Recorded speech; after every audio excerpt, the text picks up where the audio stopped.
evening sa tanan. Kararating lang po natin. May pinuntahan tayong kaibigan. So, shout out kay Brig Sky.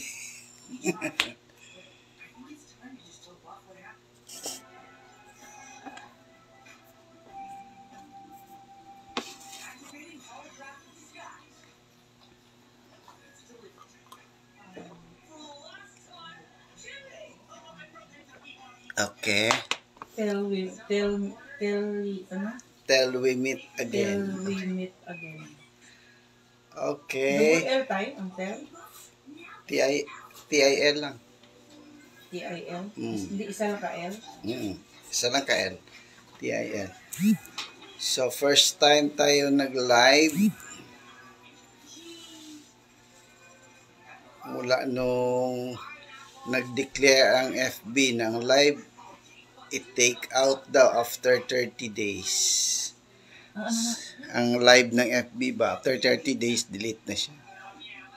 Oo. So ngayon mag-live tayo ulit. As promised, pag-usapan natin yung John 1:1, chapter 1, verses 1 and 14.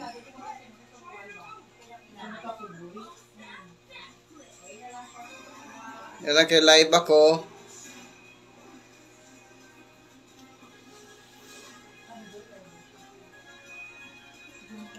Okay.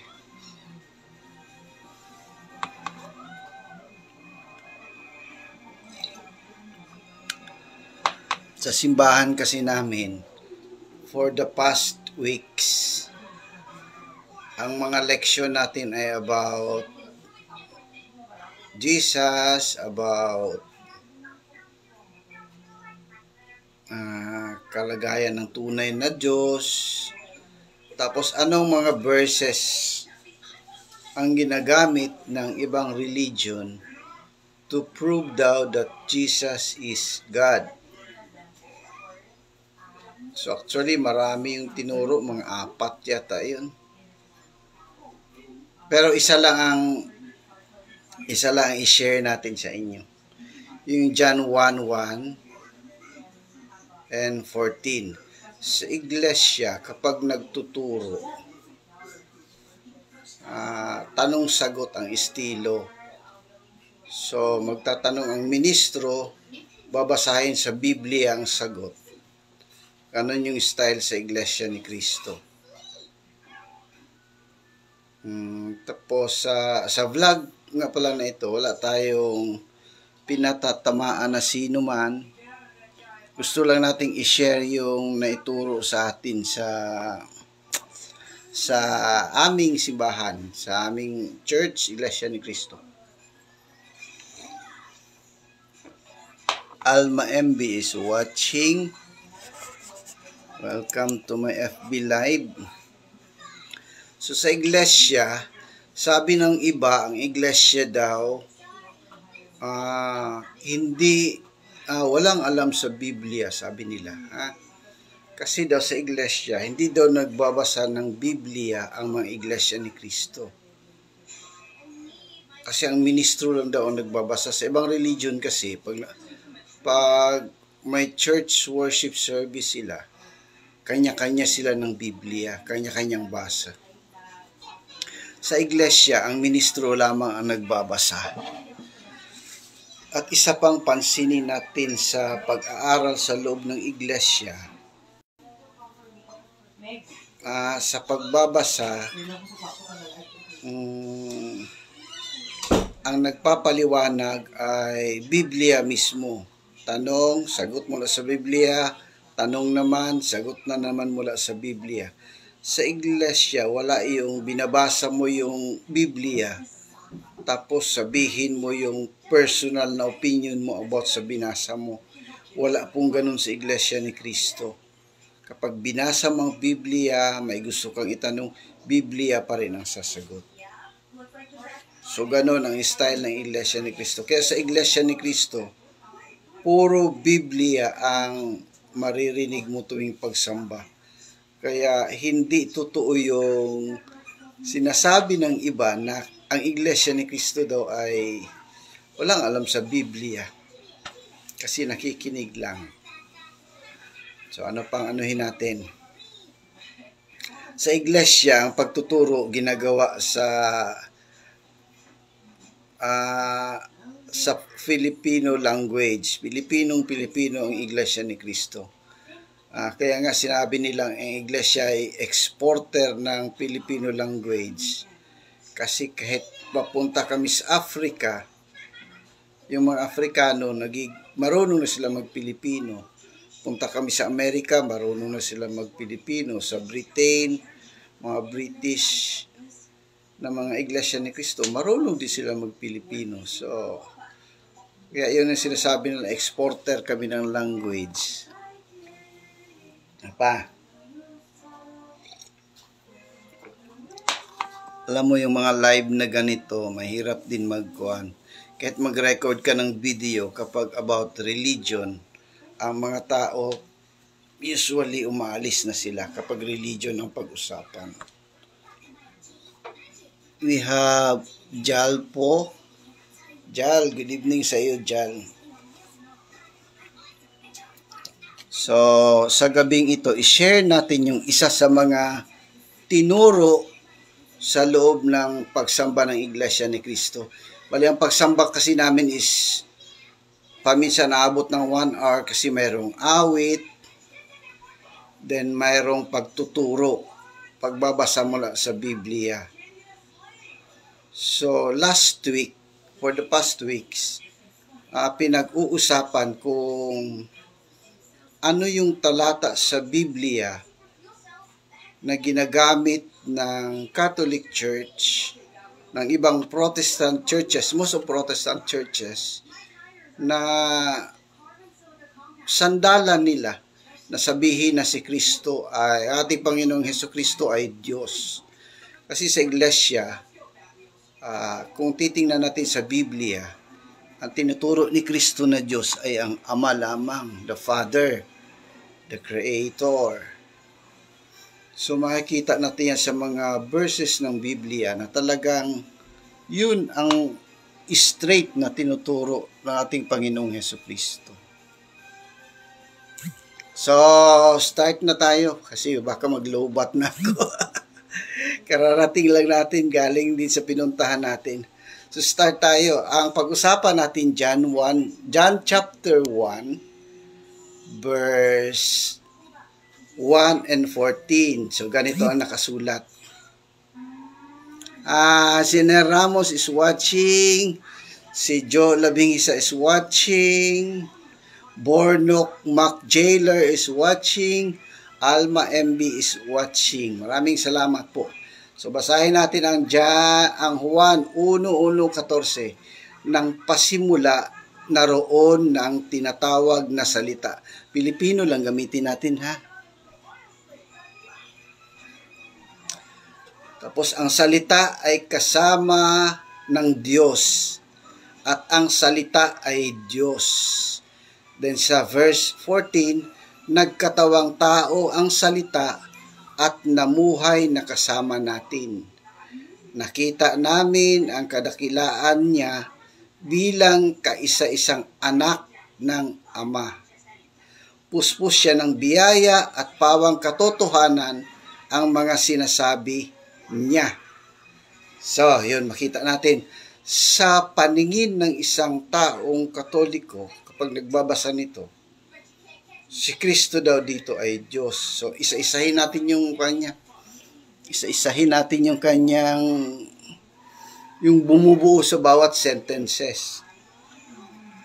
So, mauna tayo sa nang pasimula, naroon ang tinatawag na salita. So, walang argument sa part na ito. Halos naniniwala nito. Then, ang salita ay kasama ng Diyos. So, may salita, may kasama ang salita. Ang kasama ng salita ang Diyos. Alam naman natin na walang salita kung walang nagsasalita, di ba? So, ang Diyos ang nagsasalita, kaya nagkaroon ng salita. at ang kasama ng salita ay Diyos, ibig sabihin, iba ang Diyos at iba ang salita.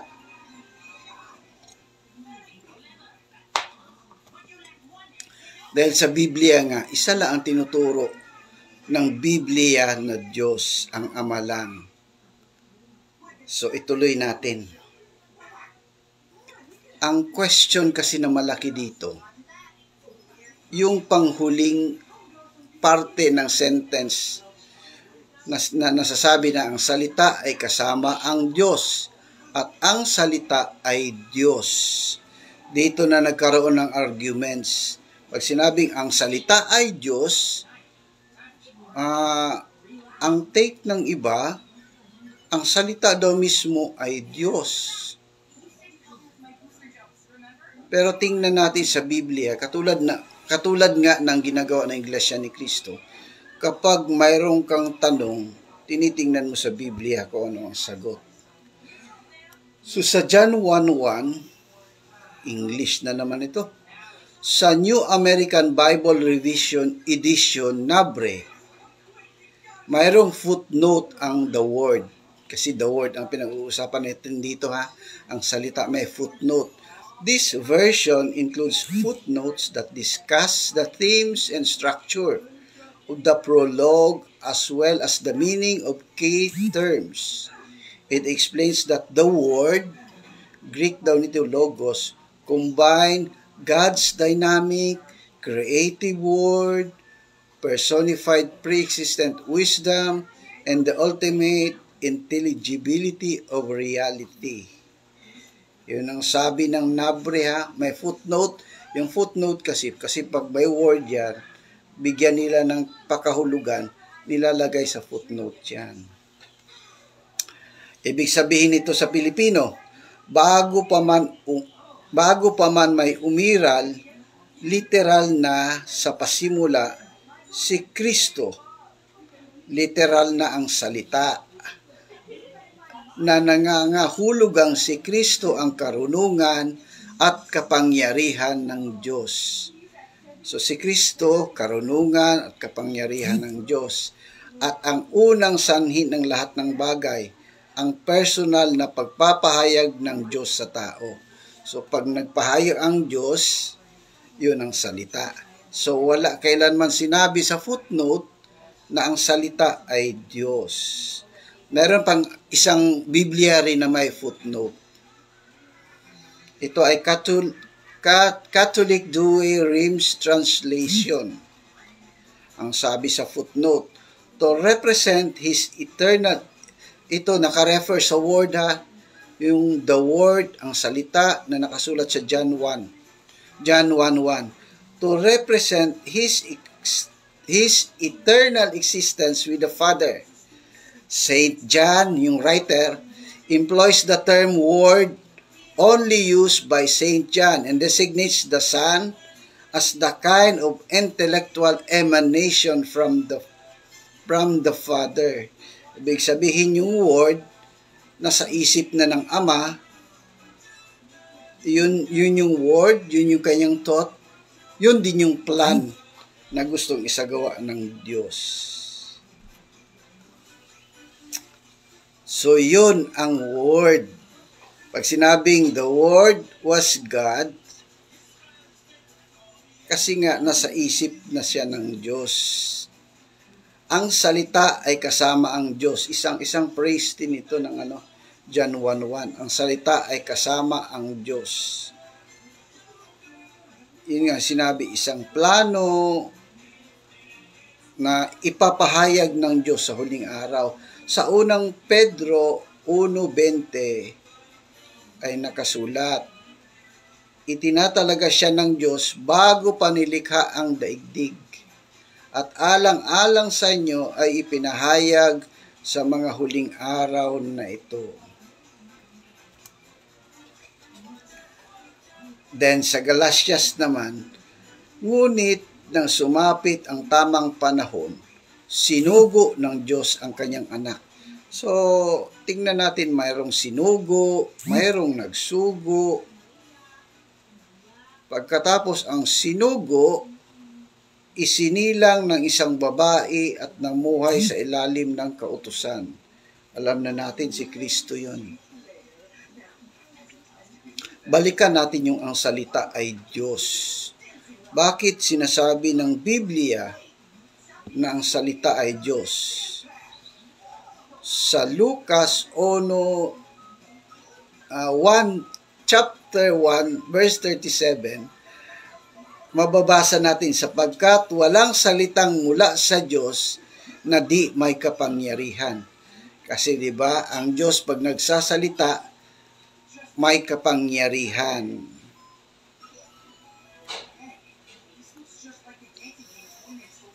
Ano naman ang description patungkol sa Diyos? Genesis chapter 35 verse 11. At sinabi sa kanya ng Diyos, ako ang Diyos na makapangyarihan sa lahat. So pag sinabi na ang salita ay Diyos, ibig sabihin ang salita ay makapangyarihan, katulad ng Diyos. Pero hindi yun ang Diyos. Yun yung salita. Kaya nung bago pa man ako na bautismon sa Iglesia ni Cristo, tinitingnan ko ring mabuti yung talata na ito. Siyempre pag bago ka sa hindi pa ako nabautismohan sa Iglesia ni Cristo, iniisip ko paano ang talata na ito. Kasi sabi nila ang salita daw Diyos din daw. So tiningnan kong mabuti, mayroong isang Diyos, tapos ang Diyos nagsasalita yan. So mayroong salita. Ngayon ang salita naging tao, bumaba sa lupa. Kung titingnan natin, ang Diyos, naiwan pa rin doon. Ang salita, ang sinugo, papunta sa lupa na naging si Kristo. Nang mamatay si Kristo, nang maipako siya sa cross, makikita natin sa mga palabas kapag Semana Santa, nananalangin si Kristo, tinatawag niya ang Diyos. Bago siya namatay sa cross, ano ang sinabi ni Kristo? Dumating na ang oras, luwalhatiin mo ang iyong anak, basta ganun pagkasalita. Sinabi ni Kristo na ang makilala nila ang Ama na tunay ng Diyos, na tunay na Diyos, yun ang buhay na walang hanggan.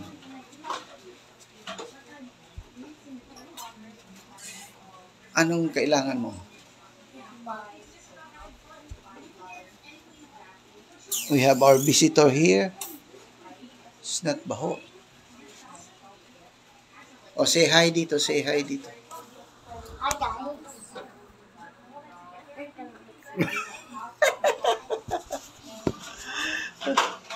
So noon, yung bago pa ako sa iglesia, tinitingnan ko, binabasa ko ito ng ulit-ulit. Yun nga, mayroong Diyos, may salita ng Diyos, ang salita bumaba, nagiging Kristo. Nung bago namatay ang Panginoong Hesukristo, nanalangin siya, sinabi niyang ito ang buhay na walang hanggan, na makilala kanila na iisang Diyos na tunay. So kayon, John pa rin yun, John chapter 17 verse 1. Verse 1 and 3. So yun, ang tinuturo ni Kristo na Diyos ay ang Ama. So yung John 1:1 verse 14, hindi kailanman naging Diyos. Mamaya na, ako lang maghugas. Merong intermission kasi dito, kaya may nagahugas ng baby bottle dito. Si Gab nagahugas ng baby bottle. So yun po yung John 1:1 verse 14.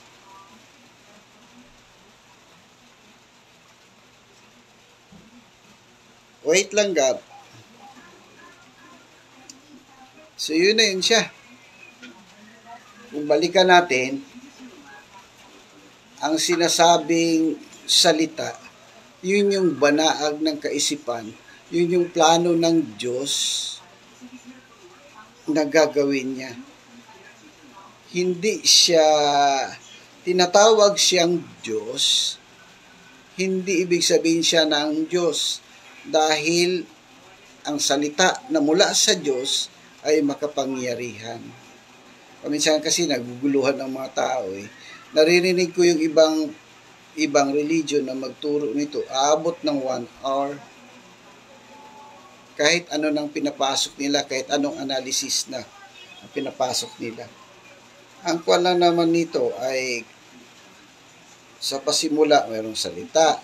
Kasama ng Diyos, kasama ng salita ang Diyos. Siyempre, ang Diyos ang nagsasalita. Talagang bawat bibig niya, bawat buka ng bibig niya, lumalabas ang salita. So, ang salita naman na tinutukoy, i-review natin, ayon sa footnote ng mga salin sa Biblia. Ang salita ay tumutukoy sa kaisipan ng Diyos, sa plano ng Diyos. So, ang salita na yan, pagdating ng panahon, kasi plano ng Diyos, naging tao siya, ipinahayag sa mga huling araw na ito. Tapos, pagsapit ng tamang panahon, ang salita, o ang kaisipan ng Diyos, o ang plano ng Diyos, isinilang ng isang babae. Ayun na. Sinasabing ang salita ay Diyos dahil ang salita na nagmumula sa Diyos ay makapangyarihan, sapagkat ang Diyos ay makapangyarihan. So kung sa mathematics pa, para nag-solve ka ng problem, i-recheck mo ulit. So kung ulitin natin, mayroong Diyos, may salita ng Diyos, pinababa ng Diyos, kasi ang plano ng Diyos, bababa itong salita, nagiging Kristo, ang Kristo namatay sa krus. Pagdating sa, bago siya namatay, tinawag niya ang Diyos, sinabi niya na ito ang buhay na walang hanggan, na makilala kanila na isang Diyos na tunay. Nung mabuhay naman uli si Kristo, sinabi ba niya na siya ang tunay na Diyos? Pwede rin nating basahin sa John 20:17. Sinabi ng Diyos, sinabi ng ating Panginoong Hesukristo na siya ay aakyat sa Ama, sa aking Ama na inyong Ama, sa aking Diyos na inyong Diyos. So ganon lang talaga nakasulat sa Biblia. Walang nakasulat na si Kristo ay Diyos. Comment lang kayo ha kung anong gusto nyo sabihin. Si Carlos Rodas Rosiana Kawater. Loy, magandang gabi. Sino pa itong iba? Teresa Francisco.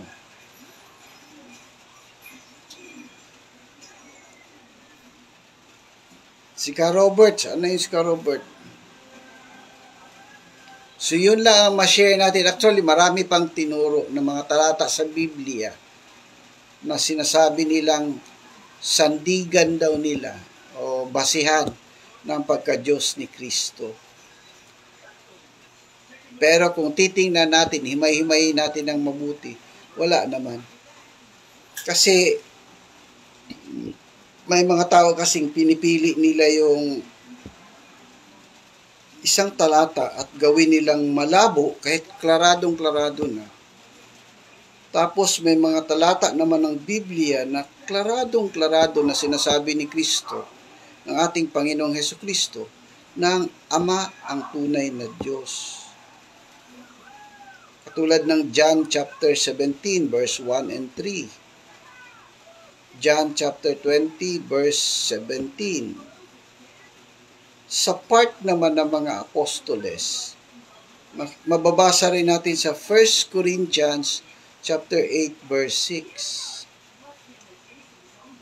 Sa ganang atin ay may iisang Diyos lamang ang Ama.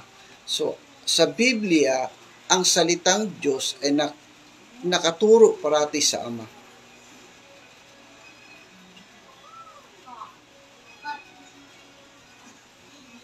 So, yun lang talaga yun. Paano naging Diyos si Kristo? Sa nakaraang vlog, tinalakay ko rin ito. Kasi nung tinatag ni Kristo ang kanyang iglesia mula 27 AD, kasi 27 AD daw siya simula nangaral. So, tinatag niya ang kanyang iglesia papunta sa 100 AD, kung saan yun ang sinasabing panahon na namatay si Apostol Juan. Si Apostol Juan po yung pinakahuling apostol na namatay. So mula 27 hanggang 100 AD, ang tinuturo nilang Diyos ay ang Ama na nasa langit, ang Ama na gumawa ng lahat ng bagay. Yun ang tinuturo nilang Diyos. Nung mamatay ang Apostol Juan, may mga pumasok sa iglesia ng mga turo na hindi naman nila tinuro. So nagkagulo ang buong iglesia, nagkagulo ang buong imperyo. Ang Roman Empire nagkagulo. Anong nangyari? May mga bright na tao na nagtuturo na ang Diyos ay si Kristo. May mga tao rin na nanghawak sa turo ni Kristo na siya ay tao.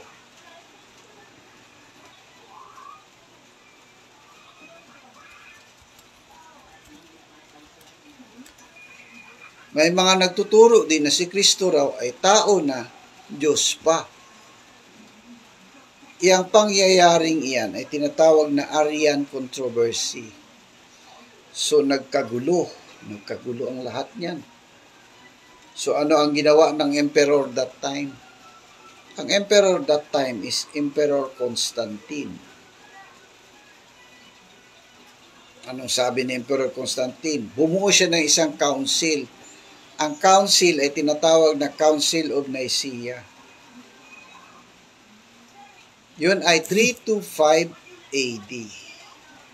Sa Council of Nicaea, diniscuss nila ang kalagayan ni Kristo. Di ba tinuro na ni Kristo ang kanyang kalagayan? Tinuro na rin niya kung sino ang Diyos bago pa siya umakyat sa langit. Pero may mga bright na tao na nagpapasok ng mga aral na iba sa aral na turo ni Kristo. So pinagbuto-butuhan nila doon. At ang nanalo sa kanilang arguments ng mga tao, si Kristo nagiging Diyos. Kaya sa Iglesia Katolika, nagiging Diyos lang si Kristo noong 325 AD. So, hanapin nyo sa internet yan, 325 AD, Council of Nicaea.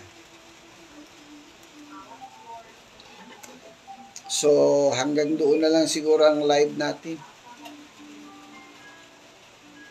Marami pang talata sa Biblia na ginagamit nila para depensahan daw na si Kristo ay Diyos.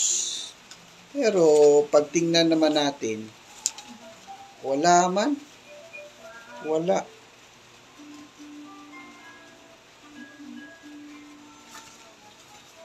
Parang malabo ba, binigyan lang nila ng pakahulugan, tapos ginulo-gulo, yun na, akala nila totoo na. Pero pag basahin mo si Kristo ang magsalita, ang Ama pa rin talaga ang tinuturo niya na tunay na Diyos.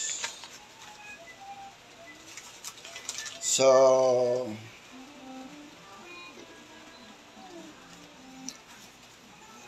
thanks for watching. Time check, it's 9 o'clock. So, tama-tama lang, mag 1 hour. Bye-bye time na, Gab. Come here. Alam mo na may kasama tayo sa live dito. You say bye now.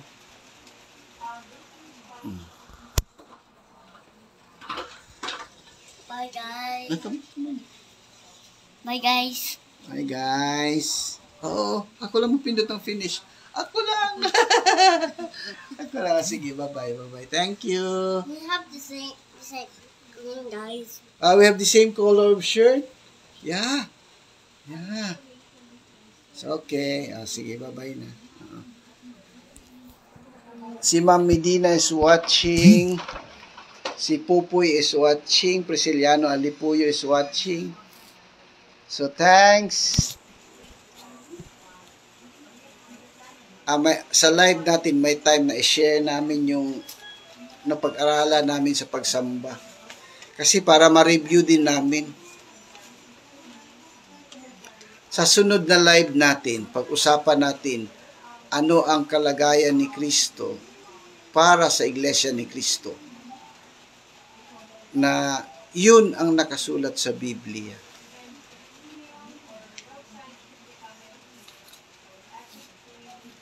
So, thank you. Bye-bye. Thanks for watching. Magandang gabi po sa inyong lahat. Mga tulog na ta.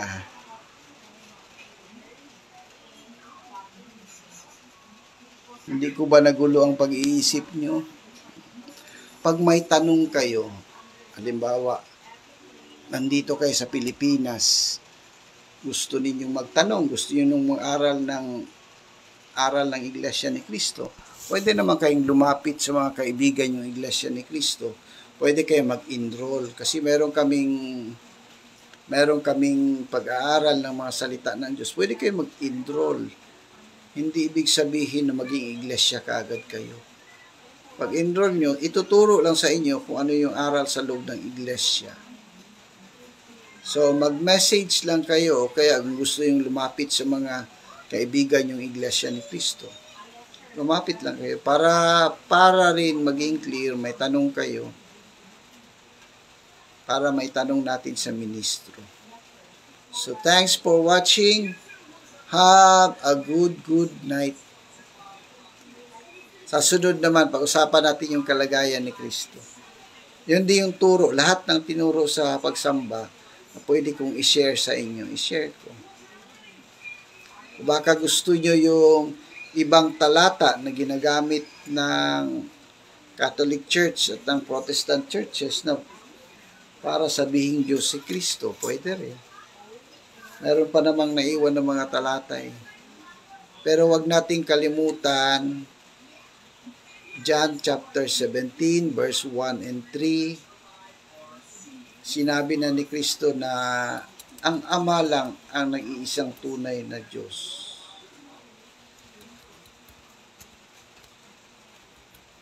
Tapos nung umakyat siya sa langit, sinabi niya na aakyat siya sa aking Ama at inyong Ama, sa aking Diyos at inyong Diyos. Kaya nung umakyat si Kristo sa langit, nasa kanan siya ng Ama, di ba? So, hindi niya inupuan yung upuan ng Ama. Kasi nag-iisa ang tunay na Diyos, siya ang nasa kanan ng Ama. So, bye, Bobby! Karoon lang si Bobby. Thanks for watching!